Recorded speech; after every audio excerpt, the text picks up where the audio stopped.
Hey guys, this is Austin. Another year means another iPhone, but what does Apple have in store for the iPhone 7?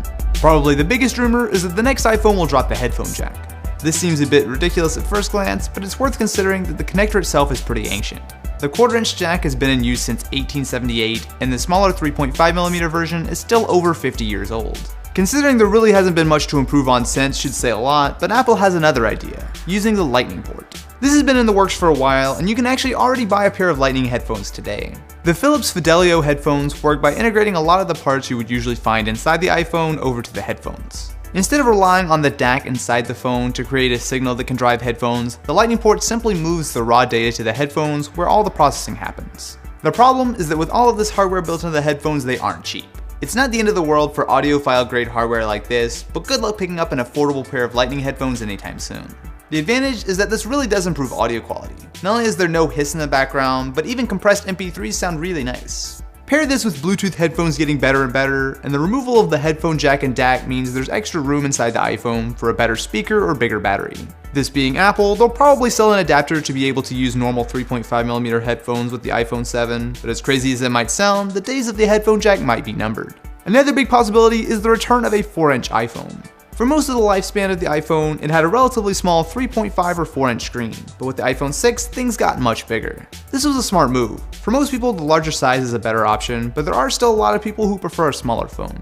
Rumors started picking up when a leaked China mobile slide mentioned an iPhone 7C and have since blown up all over the internet. Apple still sells the 4-inch iPhone 5S, so releasing an updated version of that phone with a tweaked design and additions like Apple Pay and faster internals could make a lot of sense. Especially when you consider just how good more budget phones have gotten, it makes sense for Apple to get more competitive in the mid-range. Unlike the normal iPhone 7, which is expected to come out in September like always, this new smaller iPhone is likely to come out much sooner, somewhere in the March to April timeframe. Another interesting rumor is that the iPhone 7 will feature 2 rear-facing cameras. This isn't crazy. Not only have there been Apple patents describing how something like this could work, but it's been done before. HTC launched the dual camera on the One M8 back in 2014, which featured a main camera along with a smaller sensor that works together to give you interesting effects like changing the perspective of your photos. On the iPhone, this could be used to let you take a wide and tight picture at the same time, letting you take full-res pictures while recording video, and more. If this happens, it'll probably be exclusive to the iPhone 7 Plus, but it could be really interesting. Another feature that people have been talking about is the addition of waterproofing. This is something Apple has been slowly working on in the background, with the addition of a gasket on the 6S, which makes the current iPhone remarkably waterproof already. And legit waterproofing is something you can find on a lot of other phones, like this $200 Sony Xperia Aqua. It's nice to be able to get a phone a little bit wet without having to worry about a giant bulky case. One of the more interesting rumors is the addition of wireless charging.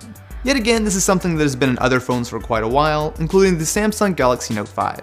It works by using a charging pad plugged into the wall, which is able to send power a short distance wirelessly, through the glass back, and into a coiled wire above the battery. This is undoubtedly cool, but in reality, it's not massively faster than just dropping your phone on a dock. Bloomberg recently posted an article that Apple is working on wireless charging that can work at a distance. Apple has already patented ways of integrating a wireless charger into something like an iMac. It wouldn't be fast, but imagine your phone wirelessly charging just as seamlessly as it gets on Wi-Fi.